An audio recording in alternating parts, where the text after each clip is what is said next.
everybody, Max here from MaksPlayground, and welcome to a Sims 2 speed build video. This is basically a renovation of Bianca Monty's house, and I usually do the renovations of my families from my Let's Play in speed builds, but I ended up canceling the week that I was supposed to do this. I ended up canceling the live stream as well as not really recording a part for that. It's just because I really wasn't feeling motivated, and there's a couple of different reasons for that, but what I'm just going to say is that I really wasn't feeling motivated to do it, and I don't want to upload parts for that Let's Play when I'm not feeling motivated, because I feel like the quality would be lacking. I really want to bring good quality Let's Play parts to this particular Let's Play because I've been enjoying it like crazy lately, and I like the dramatic gameplay that I've been bringing to it. So I ended up renovating this house and then recording the Let's Play part right after it, and I had a ton of fun. So I'm really glad I held off on it and decided to do it after, because this house turned out pretty good. It's not super big or anything like that. It has 2 bedrooms, and the bedrooms are pretty big, but it's not super fancy. I did want to leave some space for improvement with it, because I kind of pictured that Bianca would, decorate it as she goes along. So I do want to get her into one of 2 job choices that I have thought out for her, either the teaching career or getting her into the cooking career. Now, the reason why I chose cooking is because it kind of is like a family tradition. Almost everybody in her family have work in the cooking field.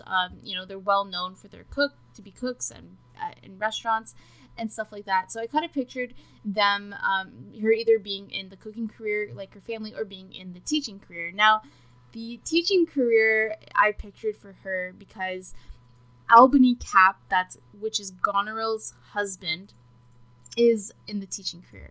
And I thought that would be very interesting and dramatic for them to kind of work together, whether they are straight. I'm trying to remember whether or not they were enemies by association kind of thing, or if they, maybe they can form a friendship.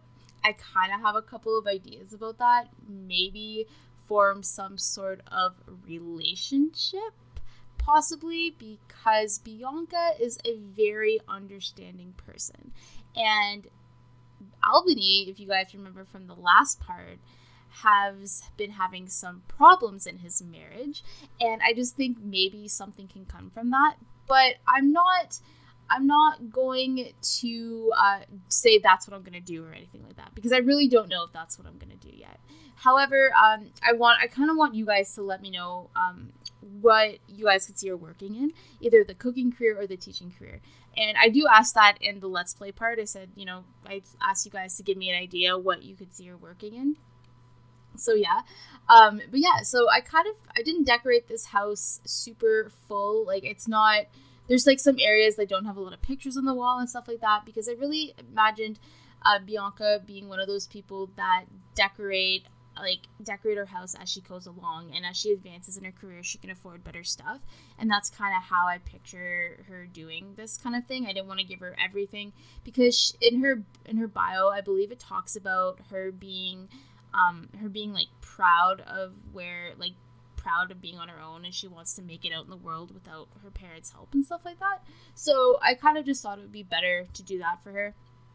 And yeah, so I'm really happy with the way it turned out. I ended up doing my live stream this weekend and realized that the house that I was decorating for Antonio is basically the same house. It's just placed in a different area of town.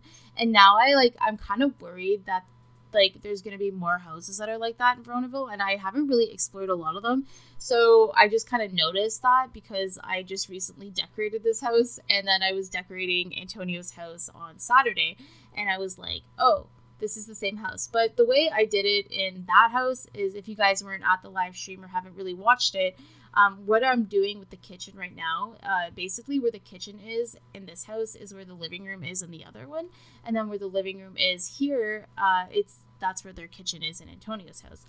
And I don't know, I like, it doesn't really matter. The house is like a perfect size for this, like, for Antonio's family. It's perfect size for this family, for Bianca, because I picture Bianca maybe either adopting or getting somebody to come live with her, like a roommate, looking for a roommate, or inviting like Kent to come live with her.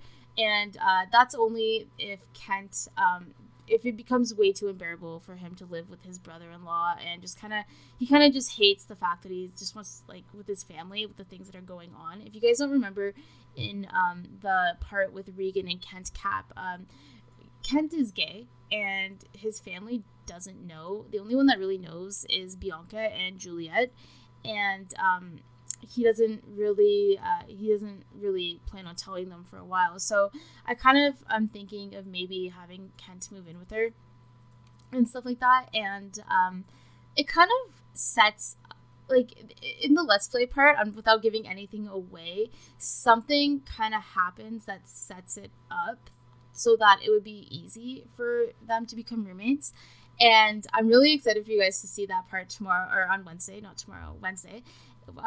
Yeah, so I don't know. I'm excited to see how that plays out. I've been loving the story development in this, and it's like only, I think, the 5th part of this Let's Play, and I can already, like, I've already have so much drama planned out. Not really drama, just so much development planned out for this Let's Play. And you guys have been loving it. You've been showing so much support with it, so I am extremely excited for that.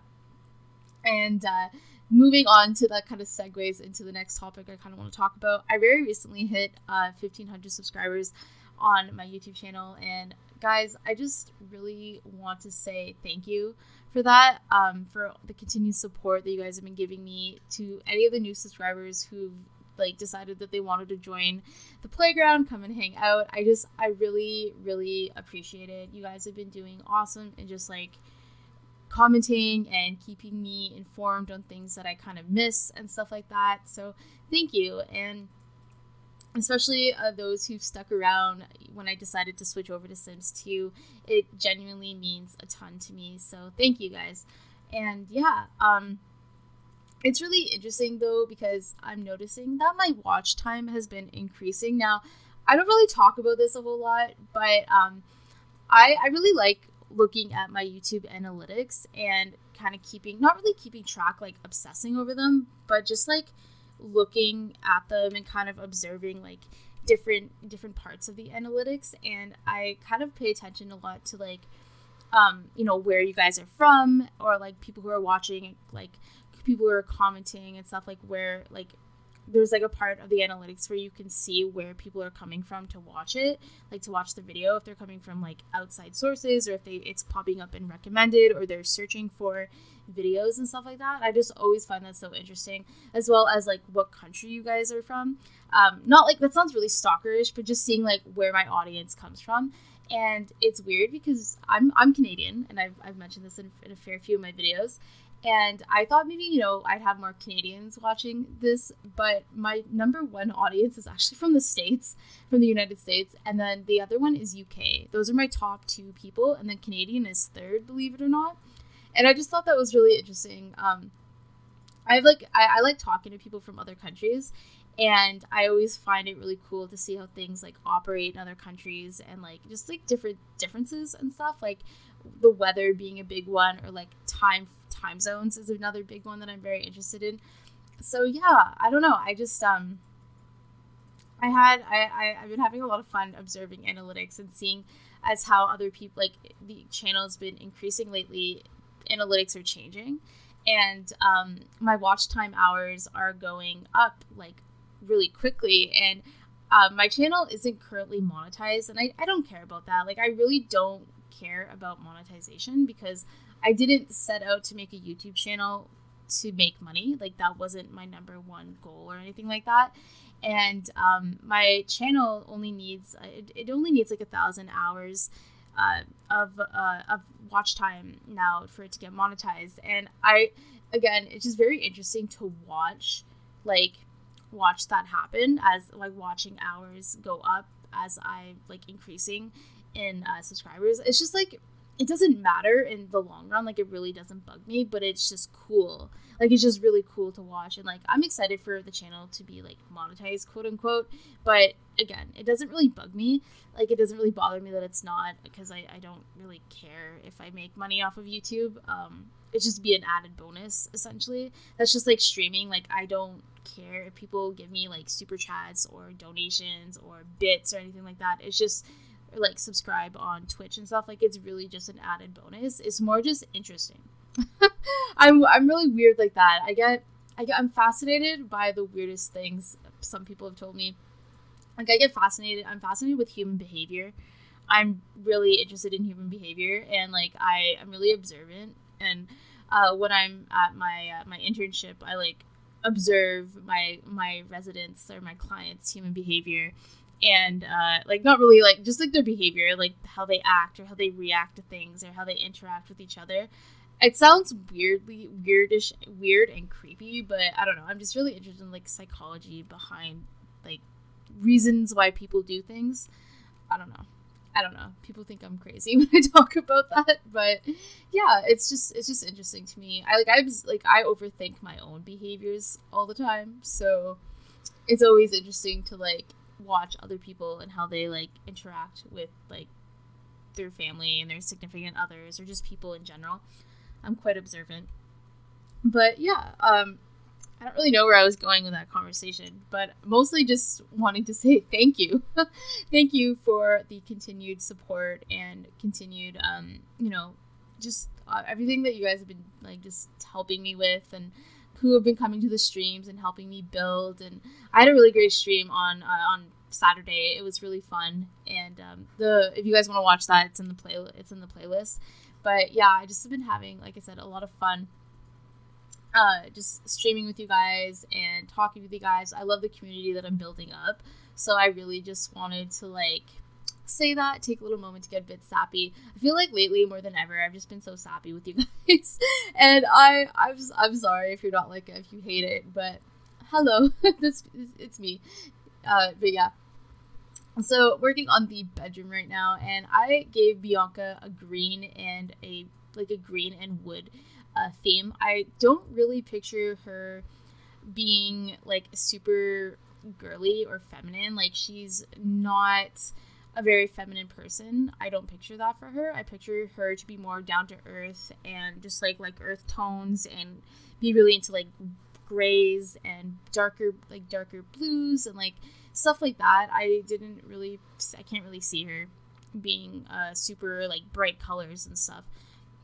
She kind of strikes me as just a really down-to-earth person and a very chill kind of girl that, like, really likes reading and, like, just likes, like, kind of more focusing on, like, helping her friends and, like, being around her family. I don't really see her being super into the drama, but, like, at the same time, like, she'll defend her family and she'll fight for her family no matter what.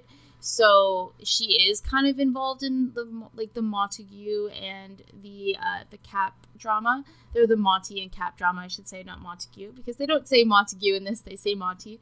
But yeah, I kind of picture her being involved that way, just, like, in defending her, like, defending it. And, like, in the Monty part, the last part, Mercutio, I mentioned that he wants to get down to the bottom of why his parents were killed and wants to know, like, where this all began. And I kind of feel like Bianca would support him in that and, like, help him while staying on the back burner with it.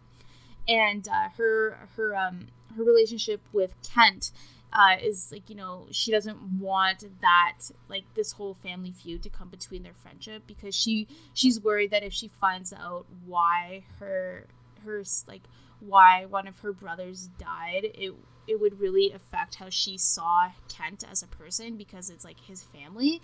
And that's kind of why she is a little bit, like, hesitant and really getting to the bottom of it. So yeah, I am coming to the end of this video, so I hope that you guys are enjoying this Let's Play. I hope that you guys are having a wonderful day wherever you are in the world, and don't forget to give this video a big thumbs up. And if you are new here, maybe consider subscribing down below. Also, if you want to follow me on any of my social media, my Twitter, my Facebook, Instagram and my website and Tumblr are links down below. I hope you guys are having a wonderful day wherever you are in the world, and I will be talking to you in my next video. Bye, guys.